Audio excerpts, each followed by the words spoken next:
In Japan, money management is considered an art, carefully honed over generations. The Japanese have learned to thrive, even in one of the most expensive countries in the world, through a deep understanding of financial discipline. So, what can we learn from their habits? Let's dive into the core principles of saving money the Japanese way and how these practices can help you manage your finances better. Hello, and welcome. Today, we're going to explore some simple yet powerful Japanese financial habits that can help you save more, spend wisely, and take control of your money. These principles don't just apply to people in Japan. They can work for anyone, anywhere. Let's get started. Principle 1. The 50-30-20ths rule. One of Japan's most effective methods for budgeting is the 50-30-20ths rule. This approach helps create a balanced and sustainable financial life, no matter your income level. Here's how it works. 50% of your income goes toward needs. These are non-negotiable expenses such as housing, food, utilities, transportation, and insurance. These are the essentials that keep your life running. 30% is for wants. This is for anything that isn't strictly essential but enhances your quality of life, like entertainment, dining out, shopping, or vacations. In Japan, there's an emphasis on being selective with wants to make sure they truly add value to your life. 20% goes into savings or investments. Saving for the future is a major priority. Whether it's building an emergency fund, investing in stocks, or saving for retirement, this portion ensures you're financially secure down the line. The beauty of this approach is its simplicity. It's not about depriving yourself, but finding balance. Once you allocate your money to these three categories, you gain control over your spending habits and can make adjustments as needed. The goal is to live within your means while also planning for a secure future. Principle 2. Kakeibo, the Japanese budgeting journal. In Japan, one of the oldest and most effective ways of managing money is through the Kakeibo, a traditional household ledger used to track every yen spent. Kakeibo is more than just a budgeting tool, it's about mindfulness. Every time you spend money, you write it down. You categorize your expenses into different areas, which helps you see exactly where your money is going. The idea is simple. At the beginning of each month, you plan out your income and expenses, categorizing them into 4 key areas. 1. Necessary expenses. Your essential needs, like rent, bills, and groceries. 2. Things you want to spend on. Items that are nice to have but not essential, like hobbies, entertainment, or leisure. 3. Savings. How much you aim to save for the month. 4. Unexpected costs. Anything unplanned, like repairs or emergency expenses.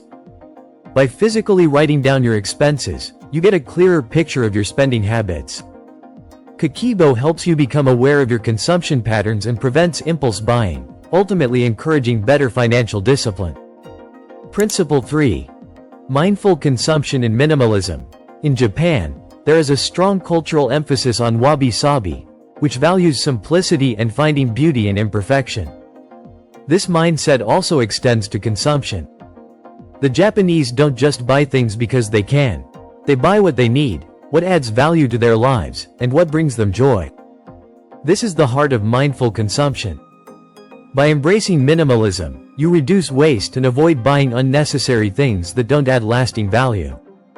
In Japan, it's common to see people living in smaller, more efficient homes and only owning the items they truly need or love. Mindful consumption also means resisting the temptation to buy impulsively. The Japanese often follow a simple question before making any purchase. Is this item truly necessary? Does it add value to my life? This habit can help you avoid cluttering your home and finances with things that won't serve you in the long run. Principle 4. Long-term thinking. The power of small savings.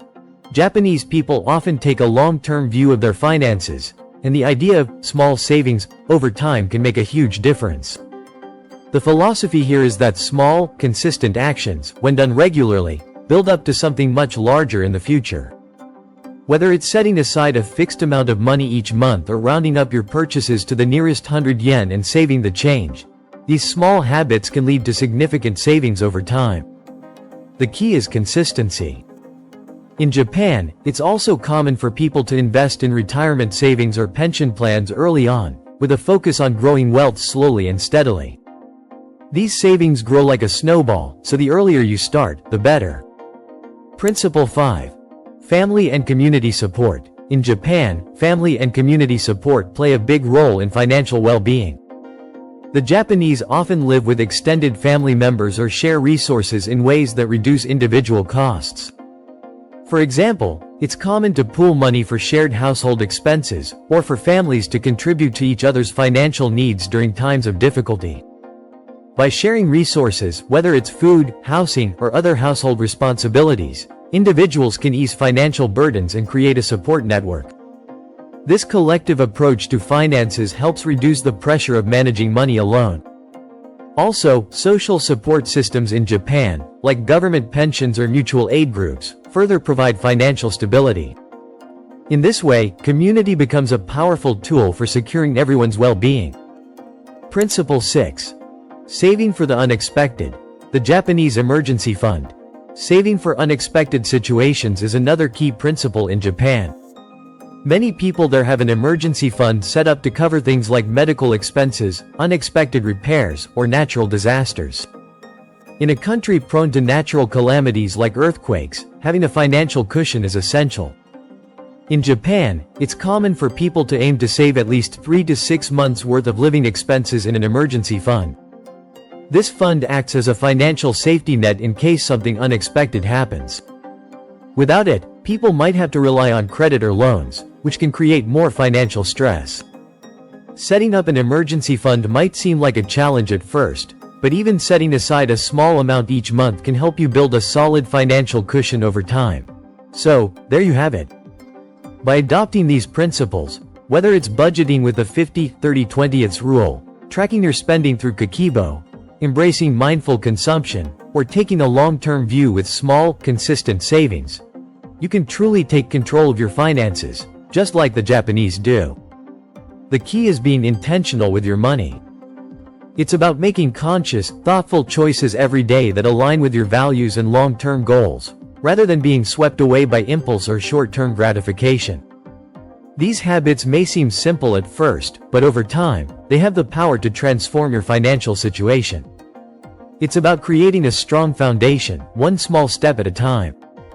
When you start with mindful budgeting and make saving a regular part of your life, you're not just planning for today, you're building a secure future. Remember, financial success doesn't come from giant leaps. It's about the consistency of small actions. Whether it's setting aside 20% of your income each month, reviewing your expenses in a Kakeibo, or simply avoiding that impulse purchase, these small choices will add up over time. And before you know it, you'll be on your way to financial freedom. If you found this video helpful, please don't forget to like, subscribe, and share it with others who want to improve their money management skills. It's all about spreading the knowledge and supporting each other on this financial journey. Take it one step at a time. Start small, stay consistent, and watch your money habits grow. Because, as we've learned from the Japanese way of saving, small steps today can lead to big rewards tomorrow. Thank you so much for watching, and here's to your financial success.